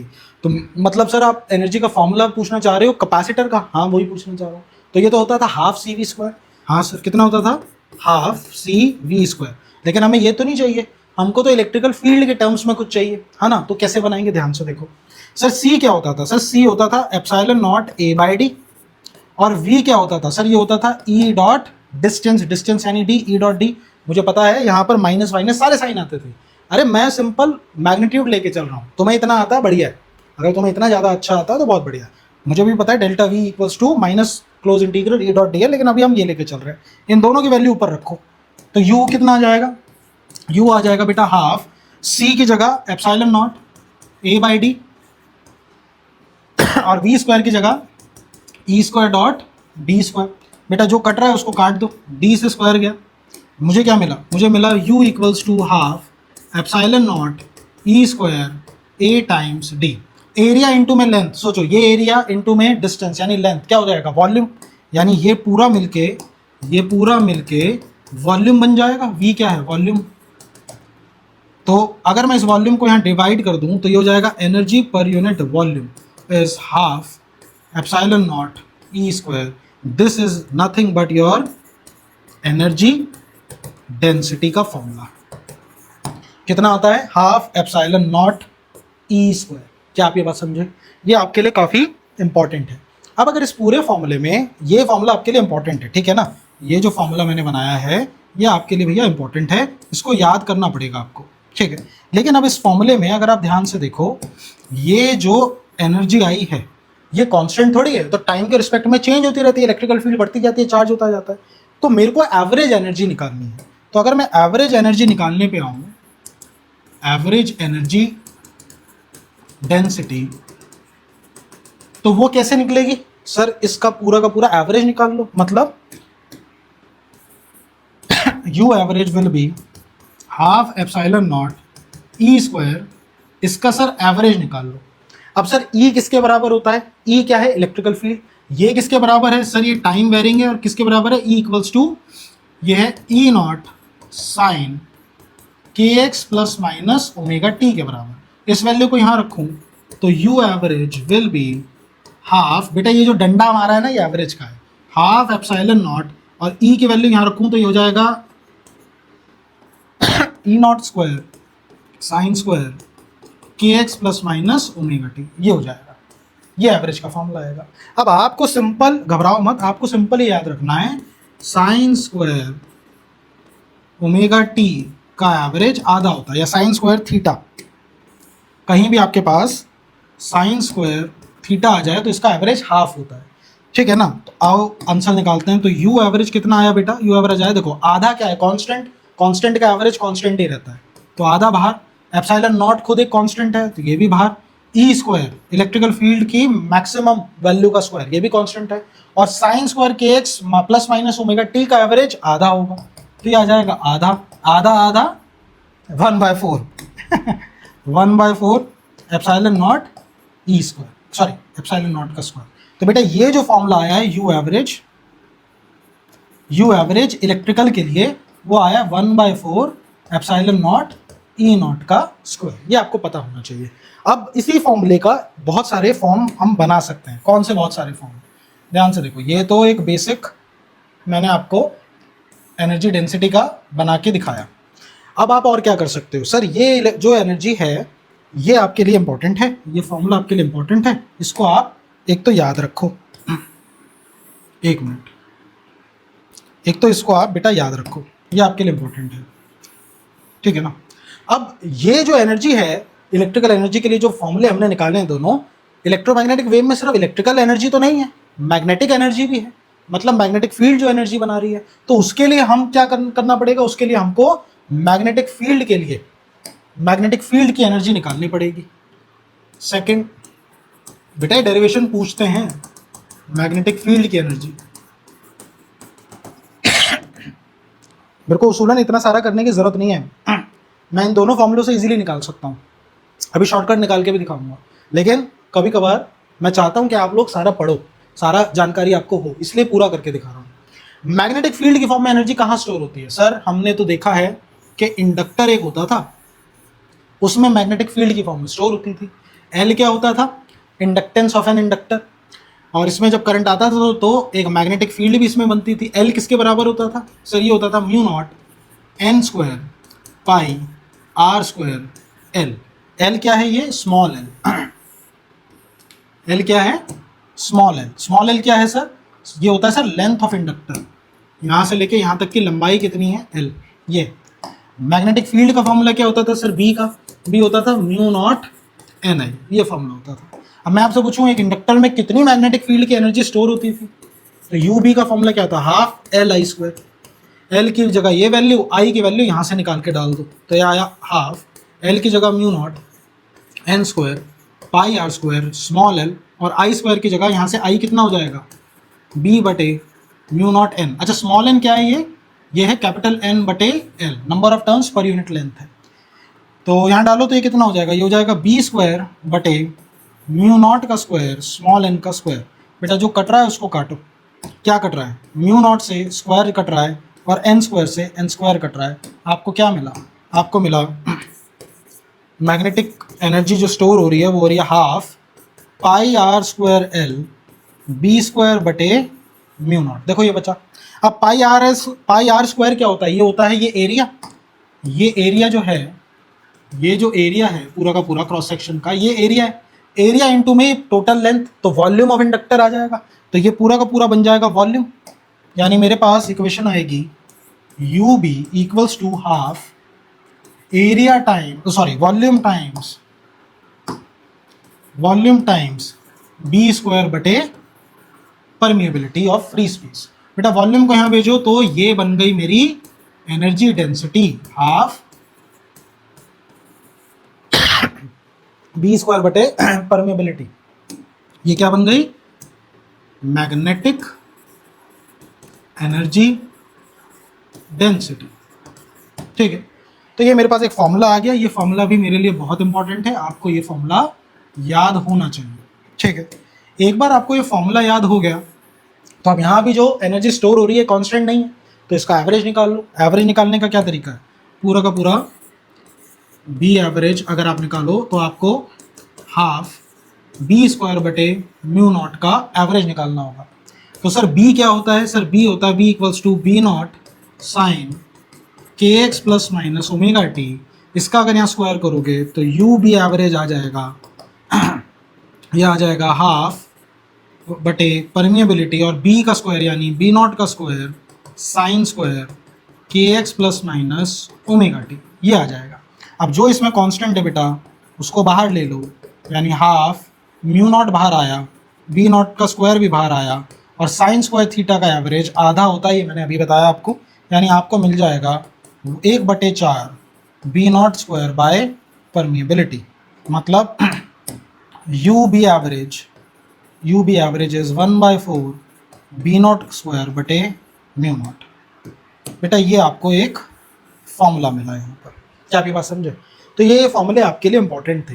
अगर मैं मान लो मेरे पास ये आ गया और अगर मैं ये चाहूँ कि मेरे को इलेक्ट्रिकल फील्ड के लिए फॉर्मूला चाहिए एनर्जी का, मान लो वो तो मैंने डिराइव करके दिखा दिया पीछे, लेकिन अगर ना डिराइव कराओ और मेरे पास ये फॉर्मूला आ जाए, तो मैं अगर एक रेशो को समझूं, थोड़ा सा कॉन्सेप्ट समझूं, तो मैं बोल सकता हूँ कि जहाँ कांस्टेंट है वो तो कांस्टेंट रहने दो, और जहाँ मैग्नेटिक फील्ड है वहाँ इलेक्ट्रिकल फील्ड लगा दो, जहाँ परमिएबिलिटी है वहाँ परमिटिविटी लगा दो। बस रिलेशन के हिसाब से लगाओ। जैसे एग्जांपल, अगर मेरे को कोई बोले म्यू एवरेज का फॉर्मूला बनाना है, किसका? इलेक्ट्रिकल फील्ड के लिए, तो वो होगा 1/4 बी नॉट स्क्वायर की जगह ई नॉट का स्क्वायर, मतलब इलेक्ट्रिकल फील्ड की पीक वैल्यू का स्क्वायर, और परमिएबिलिटी की जगह परमिटिविटी। लेकिन परमिएबिलिटी और परमिटिविटी एक दूसरे के इन्वर्सली प्रोपोर्शनल है, तो ये नीचे है तो परमिटिविटी बेटा ऊपर आ जाएगी। ये फॉर्मूला बनना चाहिए एवरेज का। आइए पीछे देखते हैं, 1/4 ई नॉट का स्क्वायर और परमिटिविटी टाइम्स। क्या आप ये बात समझे? यही फॉर्मूला यहाँ बना दिया। तो याद करना चाहो तो आप ऐसे कर सकते हो, कोई दिक्कत नहीं। क्या आप ये बात समझे? अच्छा, एक फॉर्मूला आपको पता होना चाहिए, मेरे ख्याल से मैंने पीछे लिख के दिखाया होगा सी के लिए। अच्छा, यहाँ मैंने लिखा नहीं है, आपको ना एक रिलेशन पता होना चाहिए। क्या बेटा? जो ई होता है ना इलेक्ट्रिकल फील्ड, वो बराबर होता है सी टाइम्स ऑफ बी नॉट के। सी क्या है यहाँ पर? यह है सर स्पीड ऑफ लाइट। इसका आपको आइडिया होना चाहिए, ठीक है? ई किसके बराबर है? इसके बराबर है। अब अगर आप यहाँ पर आओ, इस फॉर्मूले पे आओ, जैसे मान लो ये एक फॉर्मूला है जी, मैं इसको अगले पेज पे करता हूँ। यहाँ देखो, अगर म्यू ई पे अगर आप आओ, म्यू ई कितना है? हाफ। पहले तो एवरेज को मारो गोली, पहले तो बेसिक से समझते हैं। म्यू ई कितना है? हाफ एप्सिलॉन नॉट ई का स्क्वायर। याद रखना इसको, हाफ एप्सिलॉन नॉट ई का स्क्वायर। ऐसे सर ई किसके बराबर होता है? ये सर अभी आपने बताया, ई बराबर होता है सी टाइम्स ऑफ बी, ये इसके बराबर होता है सर। लेकिन वो तो ई नॉट और बी नॉट होता है, तो कोई नहीं, इसका आप एवरेज का फॉर्मूला उठा लो। एवरेज का फॉर्मूला इसका क्या था? यू एवरेज डेंसिटी का फॉर्मूला क्या था? 1/4 एप्सिलॉन नॉट टाइम्स ई का स्क्वायर। देखो यही था, कितना था? 1/4 एप्सिलॉन नॉट टाइम्स ई का स्क्वायर। तो वही फॉर्मूला हमने यहाँ रख दिया, बस यहाँ ई नॉट लगा लो। अब आप ध्यान से देखो, ई नॉट है सी टाइम्स ऑफ बी स्क्वायर, यानी एप्सिलॉन नॉट की जगह एप्सिलॉन नॉट और ई नॉट की जगह सी का स्क्वायर और बी नॉट का स्क्वायर। देखो इसको ऐसे लिख सकते हैं सर। अच्छा, सी क्या होता है सर? सी क्या होता है? सी होता है 1/√, permeability of free space times permittivity of free space. और अगर सी का स्क्वायर कर दूं तो ये बराबर होता है म्यू नॉट बटे एप्सिलॉन नॉट। बेटा इस सी स्क्वायर की वैल्यू को यहाँ दोबारा पुट करो, तो यू एवरेज जो आया वो आया 1/4 एप्सिलॉन नॉट बी नॉट का स्क्वायर, और सी स्क्वायर की जगह ये आ जाएगा, यानी 1/म्यू नॉट और एप्सिलॉन नॉट। ध्यान से देखो, एप्सिलॉन नॉट से एप्सिलॉन नॉट कट हो गया, आपको मिला U average equals to 1/4 B naught का स्क्वायर बटे परमिएबिलिटी। क्या आप ये बात समझे? सर ये फॉर्मूला तो एवरेज मैग्नेटिक फील्ड डेंसिटी का था, यही तो था, यहाँ निकाला 1/4 बी नॉट स्क्वायर बटे म्यू नॉट। देखो ये आ गया, मतलब इससे हमने इसको डिराइव कर दिया। क्या आप ये बात समझे? ये मैं कह रहा था हम डायरेक्ट कर सकते हैं, यानी ये जो इलेक्ट्रिकल फील्ड की एनर्जी डेंसिटी है ये बराबर है मैग्नेटिक फील्ड की एनर्जी डेंसिटी के। मतलब total energy of electromagnetic wave बराबर है energy density of electrical plus energy density of magnetic field के बराबर। कितनी हो जाएगी सर? कितनी हो जाएगी? तो बस सर इसका ये इलेक्ट्रिकल फील्ड, यहाँ इलेक्ट्रिकल फील्ड है वहाँ मैग्नेटिक फील्ड भी है और दोनों बराबर है, तो मैं लिख सकता हूँ इसको। अगर मैं चाहूँ तो मैं ये बोल सकता हूँ कि सर ये बात मुझे पता चल गई कि यू ई बराबर है यू बी के, यानी जो टोटल आएगी एनर्जी उसको मैं ट्वाइस ऑफ यू ई भी बोल सकता हूँ, यानी ट्वाइस ऑफ 1/4 ई नॉट का स्क्वायर एप्सिलॉन नॉट। मतलब इसको काटूंगा तो 2 से 4 गया, यानी final answer will be 1/2 epsilon naught E not का स्क्वायर। अब सर मुझे ये भी पता है, देखो फॉर्मूले कितने ही बना लो, आपको ये भी पता है कि मैं इस फॉर्मूले को E0/√2 इंटू में E0/√2 भी लिख सकता हूँ। बताओ हाँ या ना? टोटल एनर्जी का फॉर्मूला बता रहा हूँ आपको। तो सर व्हाट इज E0/√2? ये होता है RMS वैल्यू।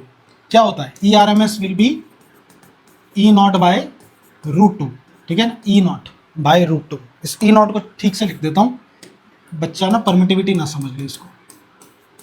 तो ये ई आर एम एस होता है, यानी टोटल एनर्जी का म्यू टोटल का आपके पास एक फॉर्मूला और आया 1/2 epsilon naught E R M S का स्क्वायर। ये आपके पास एक और फॉर्मूला आया। सिमिलरली टोटल एनर्जी का आपके पास 1/2 बी आर एम एस का स्क्वायर बटे परमीएबिलिटी, ये फॉर्मूला भी है। क्या आप समझे? तो ये चारों फॉर्मूले, जो जितने भी फॉर्मूले मैंने आपको ये बताए हैं यहाँ पे डिराइव करके, ये सारे के सारे आपके मोस्ट इंपॉर्टेंट है जेई और नीट पॉइंट ऑफ व्यू से, ठीक है ना। तो ये फॉर्मूले आपके लिए इंपॉर्टेंट है। आई होप आपको ये समझ आए होंगे। नेक्स्ट देखिए हमारे पास क्या है। तो अभी हमने ये पॉइंट पढ़ रहे थे हम कि these waves carry energy and momentum. Energy वाला पॉइंट मैंने आपको समझाया अच्छे से। अब मोमेंटम को समझो। मोमेंटम, कितना मोमेंटम लेके जा रहे हैं। तो मोमेंटम ऑफ इलेक्ट्रोमैग्नेटिक वेव, इसका फॉर्मूला क्या है? कुछ भी नहीं भाई, एनर्जी बटे स्पीड के बराबर है, सी के बराबर है। अब मतलब मान लो कोई सरफेस है, मान लो कोई सरफेस है, उस पर एक इलेक्ट्रोमैग्नेटिक वेव आई, ये इलेक्ट्रोमैग्नेटिक वेव आई, तो ये सरफेस इसको एब्जॉर्ब करेगा, तो कुछ ना कुछ मोमेंटम तो लेके आ रही है ना, तो कितना मोमेंटम एब्जॉर्ब होगा? इतना होगा। लेकिन यही अगर फॉर परफेक्टली रिफ्लेक्टिंग सरफेस हो, मतलब एक ऐसा सरफेस है जो परफेक्टली रिफ्लेक्ट कर रहा है, रिफ्लेक्ट बैक कर रहा है, यहां से ये वापस चली गई, तो उस केस में आपका जो मोमेंटम होगा वो होगा 2 टाइम्स ऑफ एनर्जी डेंसिटी बटे सी, इसके ये बराबर होगा। क्या आप ये बात समझे? तो ये फॉर्मूला है मोमेंटम का, ठीक है। तो ये पॉइंट हमारे होते हैं कंप्लीट, मोमेंटम भी हो गया। नेक्स्ट देखो, electromagnetic wave exert pressure which is called radiation pressure. यहां से सवाल आता है, आपसे पूछता है रेडिएशन प्रेशर बता दो, तो ये होता है आपके। अच्छा, रेडिएशन प्रेशर को समझने के लिए पहले हम इंटेंसिटी समझते हैं, उससे समझेंगे क्या है इंटेंसिटी। देखो मान लो मैं एक बल्ब लूँ, लाइट लूँ और तुम्हारे सामने जलाऊँ, यहाँ जला दूँ, तो तुम्हें कोई ऐसी दिक्कत नहीं होगी। लेकिन वही बल्ब, उसी वाट का बल्ब तुम्हारे माथे पे जला दूँ तो एकदम से चौंध का आएगा बहुत तेज। तो इंटेंसिटी क्या है? It is nothing but average density, average energy, जो एनर्जी डेंसिटी है, कितनी एनर्जी पर यूनिट एरिया में से पर यूनिट सेकंड में आ रही है। क्या आप ये बात समझे? कितनी एनर्जी पर unit area per unit second में आ रही है, तो वही होती है आपकी इंटेंसिटी। तो इंटेंसिटी क्या हो गई? तो ये हो गई एनर्जी डेंसिटी, टोटल एनर्जी पर unit area times per unit time, ये होती है। जैसे उदाहरण के लिए मेरे पास एक पॉइंट सोर्स है, मान लो एक बल्ब है, ये बल्ब है, मैंने ये बल्ब को जलाया, तो ये बल्ब अपने चारों तरफ रोशनी कर देगा, है ना। मतलब सोचो यहाँ बल्ब जला तो बुम करके सभी दिशाओं में रोशनी, मतलब एक स्फेयर बना देगा, स्फेयर। तो अगर मैं स्फेयर में पूछूं कि एक पर यूनिट एरिया में कितनी एनर्जी निकल रही है पर यूनिट टाइम, वही हो जाएगा आपका इंटेंसिटी, यानी कि फॉर्मूला बन जाएगा एनर्जी पर यूनिट एरिया इनटू टाइम। अब एनर्जी का क्या फॉर्मूला है इसके लिए? सर एनर्जी होता है पावर इनटू टाइम बटे एरिया इनटू टाइम। ध्यान से देखो, समय से समय गया, मतलब for a point source intensity will be power बटे स्फेयर, स्फेयर मतलब टोटल एरिया, यानी 4 पाई आर स्क्वायर, यानी intensity is inversely proportional to R square. किसके लिए? For a point source.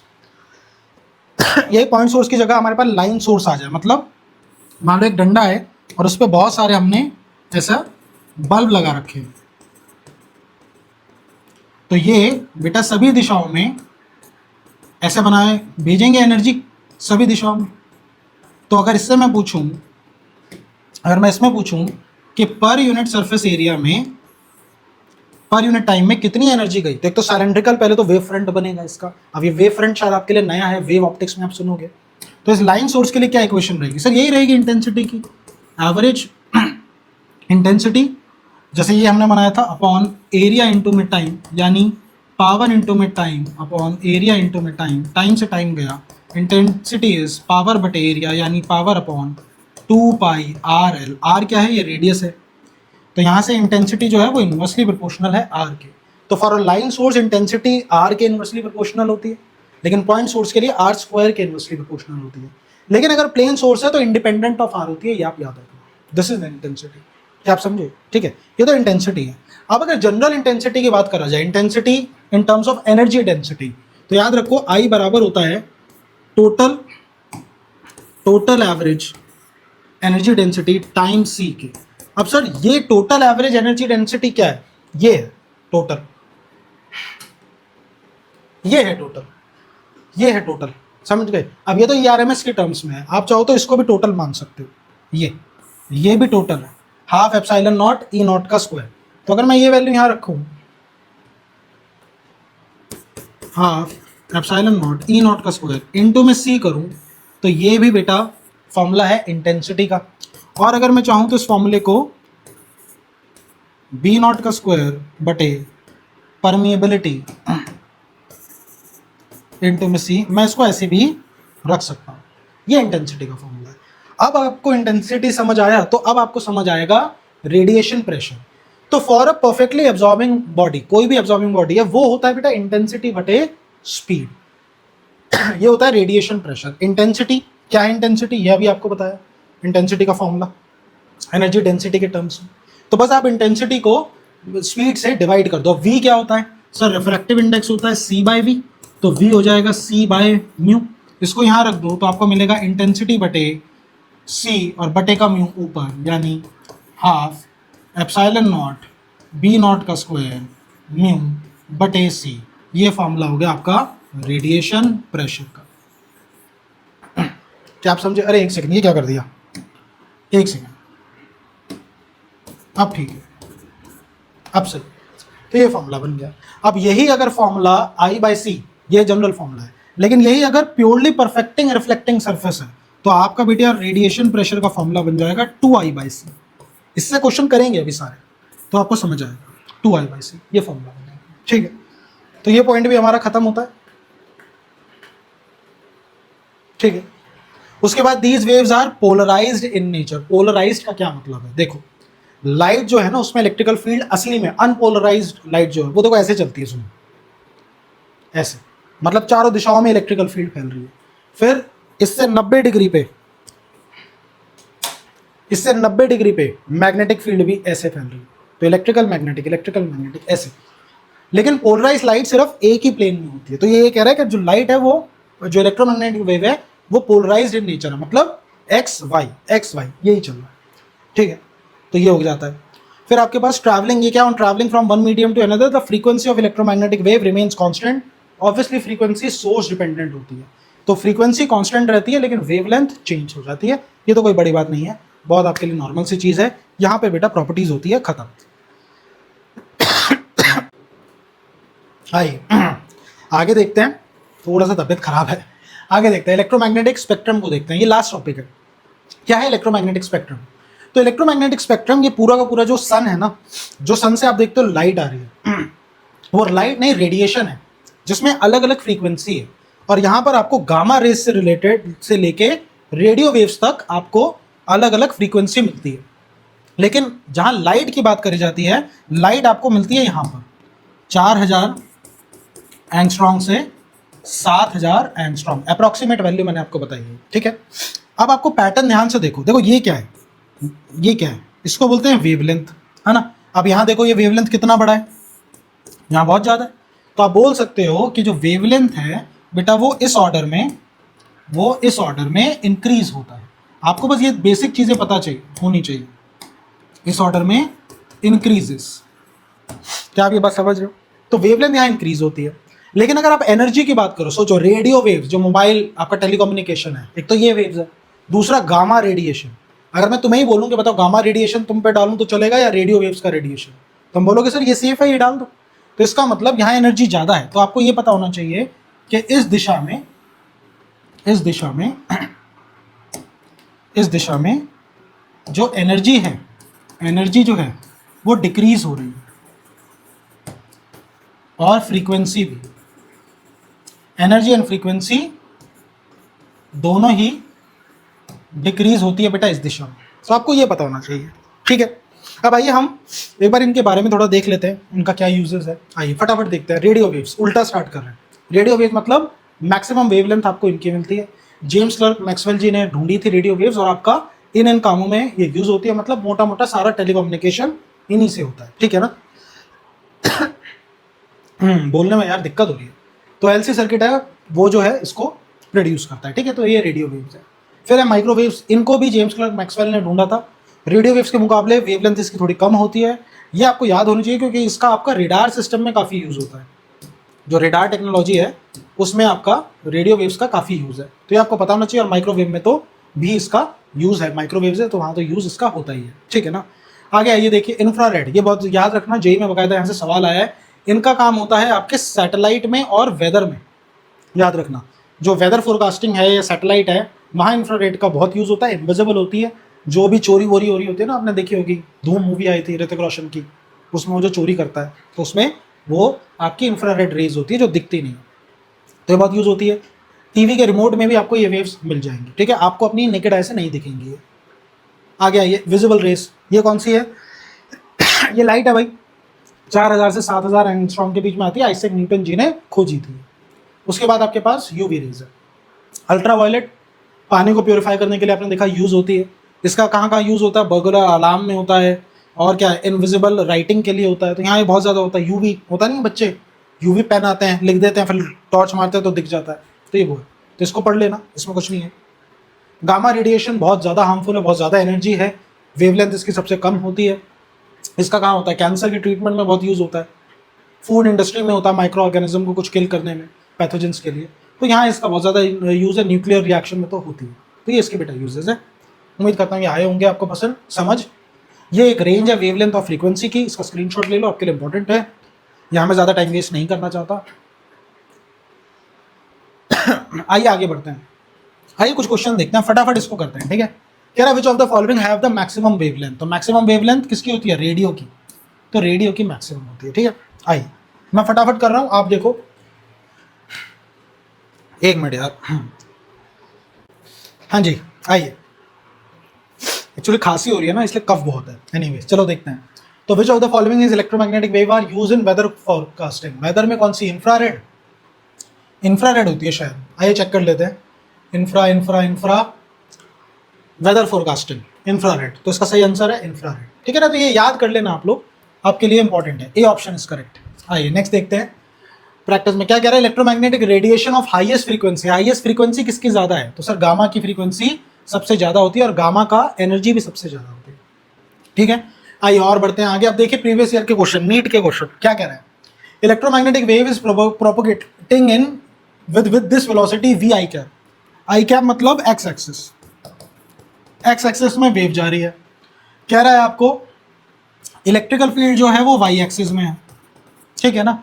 तो कह रहा है मैग्नेटिक फील्ड बताओ कहाँ होगी, तो मुझे पता है सर, डायरेक्शन निकालने के लिए मुझे क्या करना पड़ेगा? मुझे ई क्रॉस बी करना है, मतलब मैं ई से बी में घुमाऊं तो अंगूठा मुझे डायरेक्शन दे देगा। देखो ई ऐसे, तो इसको ऐसे घुमाऊंगा तभी तो अंगूठा यहाँ आएगा, ऐसे घुमाऊंगा तो अंगूठा उल्टा चला जाएगा, लेकिन आई मतलब नेगेटिव आई कैप, लेकिन आई कैप में तो ऐसे, मतलब Z axis, positive Z axis, तो करेक्ट आंसर इज बी, ठीक है ना। तो आसान सा क्वेश्चन था। नेक्स्ट देखो, कह रहा है out of the which of the following which can be used for propagating electromagnetic wave, कैसे प्रोड्यूस होती है भाई? एक एक्सेलरेटिंग चार्ज पार्टिकल की वजह से प्रोड्यूस होती है। कब आया? 2016 का क्वेश्चन है नीट का।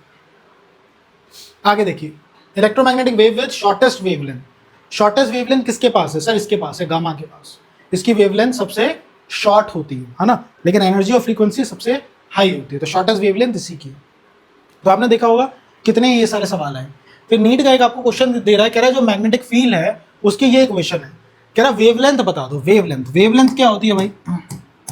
वेवलेंथ क्या होता है? ये होता है, तो डिस्टेंस होता है, ये क्या होता है? डिस्टेंस इज स्पीड इनटू में टाइम, मतलब स्पीड सी है इनटू में टाइम, यानी स्पीड बटे डिस्टेंस होता है स्पीड इनटू में टाइम, और टाइम को मैं 1/f भी लिख सकता हूँ। अच्छा f कुछ देने की ज़रूरत भी है, चलो देखते हैं।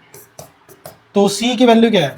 3 × 10⁸, और फ्रीक्वेंसी मेरे को यहाँ पे फ्रीक्वेंसी दे नहीं रखी, तो मेरे को वैसे ये करने की ज़रूरत नहीं है, मैं डायरेक्ट चाहूँ तो ये सब करने की ज़रूरत नहीं है। मुझे सिंपल पता है k क्या होता है, k होता है सर 2π/λ, डायरेक्ट देखो ना इक्वेशन में, तो इसका मैं कंपैरिजन जनरल इक्वेशन से करता हूँ, by = b0 sin kx + ω/t से। तो मैं बोल सकता हूँ k यहाँ पर किसके बराबर है? सर पाई × 10⁻³ के बराबर है, तो यानी पाई × 10⁻³ = 2π/λ। तो लैम्डा कितना हो जाएगा 2 पाई बटे पाई इंटू 10 की पावर 3, पाई से पाई गया 2 इंटू 10 इस पावर -3 मीटर, यानी ऑप्शन बी इज करेक्ट, ये आंसर है, ठीक है ना। So that is how you do it. Next देखिए आपका यूकेपीएमटी क्या दे रखा है, कह रहा speed of electromagnetic wave in vacuum, direct formula पूछ लिया, देखो सी इज द करेक्ट आंसर। सी क्या होता है 1 upon permeability of free space times permittivity of free space ये हो गया। आइए अब जेई के क्वेश्चन स्टार्ट हैं। पहले हमने बेसिक सीबीएसई के देखे, फिर नीट के देखे, और अब जेई के क्वेश्चन। कह रहा है an object is placed in the medium of refractive index इतना, ये है refractive index. An electromagnetic wave of intensity कितना है 6 इंटू 10 की पावर 18, ठीक है। Falls normally on the subject and completely absorb हो रही है। रेडिएशन प्रेशर, देखो ये रेडिएशन प्रेशर हमने करवाया था, this is your radiation pressure. Radiation pressure कौन सा, कंप्लीटली एब्जॉर्ब हो रही है, तो ये वाला फॉर्मूला, ये किसके बराबर है इंटेंसिटी बटे स्पीड, यानी इसके बराबर इंटेंसिटी बटे स्पीड। तो क्या हो जाएगा इंटेंसिटी बटे स्पीड, तो radiation pressure will be intensity बटे स्पीड। ये तो आपको इंटेंसिटी दे रखी है कितना, स्पीड को क्या लिख सकते हो, आपको पता है म्यू क्या होता है c बाय वी, तो v हो जाएगा c बाय म्यू। तो speed of light in free space, तो मैं यहाँ v की जगह इंटेंसिटी हो जाएगा 6 इंटू 10⁻18 और v की जगह c यानी 3 इंटू 10⁸। अरे भाई ये करेक्ट कर लो, ये 0 है 18 नहीं और ऊपर जाएगा म्यू ऊपर जाएगा तो ये हो जाएगा 3। इसको सॉल्व करो तो 3 से 3 गया, यहाँ से आ गया 6 आंसर है, सिर्फ 6 है भी, अच्छा है, दिस इज द आंसर, ठीक है ना। So that is how you do it. जनवरी 2024 आया हुआ, मतलब पिछले साल का ये। फिर 2023 का क्वेश्चन है electrical field and magnetic field component दे रखे हैं आपको, ये कंपोनेंट है, कह रहा है द करेक्ट रिलेशन बताओ। तो हमको पता है सर ई नॉट होता है सी टाइम्स ऑफ बी नॉट, ये होता है, तो ये रिलेशन है। और सी क्या है, सी क्या है सर, सी स्पीड है। स्पीड क्या होता है सर, डिस्टेंस अपॉन टाइम होता है।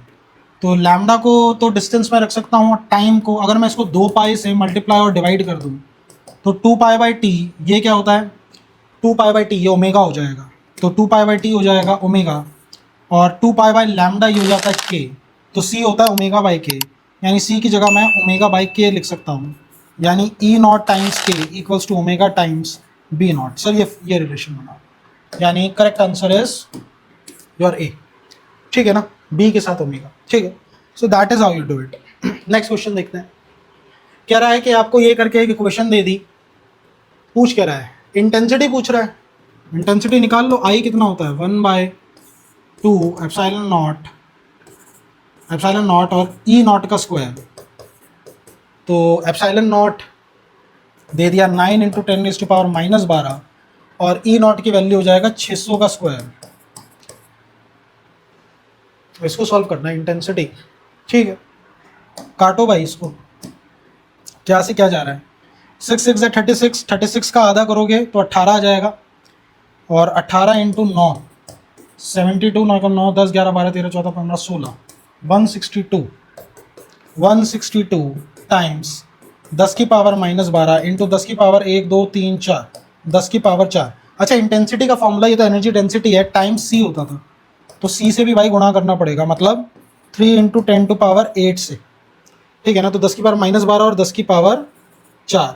अब इसको अगर सॉल्व कर रहा हूँ तो ध्यान से देखो, 8 और 4 12, मतलब इससे ये पूरा कट गया, और 3 इंटू 162 इस 3 दूनी 6, 3 6 का 18, 3 एकम 3 4 486, दिस इज द आंसर। ये आंसर इज करेक्ट, 2024 पिछले साल का है। So that is how you do it. बस फॉर्मूले याद रखो, डायरेक्ट आपके क्वेश्चन बनेंगे, ठीक है। आइए लास्ट क्वेश्चन देखते हैं। कह रहा अगर आपको फ्रीक्वेंसी दे दी 60 मेगाहर्ट्ज, मतलब 60 इंटू 10⁻6 हर्ट्ज, और ये z एक्सिस में जा रही है, then the corresponding electrical and magnetic field vector. अच्छा वेवलेंथ पूछ रहा है, यहाँ आप लगा सकते हो wavelength equals to distance is speed into में टाइम, स्पीड इंटू में टाइम, टाइम की जगह आप फ्रीक्वेंसी पुट कर सकते हो, यानी 3 इंटू 10⁸ डिवाइडेड बाई 60 या 6 इंटू 10⁷7। तो इसको काटो, ये कटेगा और ये हो जाएगा 30/6, 6 पंजे 30 यानी 5 metre is the answer wavelength, यानी D answer is, D option is correct. 2024 का आंसर क्वेश्चन था। तो इसी के साथ बेटा हमारा वन शॉट होता है खत्म। उम्मीद करता हूँ आपको वन शॉट पसंद आया हो। हमने शुरुआत से पूरी की पूरी स्टोरी देखी, फिर बीच के काफ़ी कॉन्सेप्ट्स देखे, एनिमेशन देखा एंड व्हाट नॉट। मेरे को तो काफ़ी मज़ा आया तबीयत खराब में भी। उम्मीद करता हूँ तुम्हें भी आया हो। अगले चैप्टर्स के लिए अपनी तैयारी अच्छी रखो और एग्ज़ाम नज़दीक आ रहे हैं, आपके हाफ ईयरली की डेट्स भी आने वाली होंगी, तो अपनी तैयारी बढ़ाओ ज़्यादा से ज़्यादा। और अगली वीडियो का वन शॉट कौन सा तुम चाहते हो वो ज़रूर रिप्लाई करना, और वीडियो अच्छा लगे तो लाइक शेयर और सब्सक्राइब भी करना। मिलते हैं अगली वीडियो में, बाय बाय।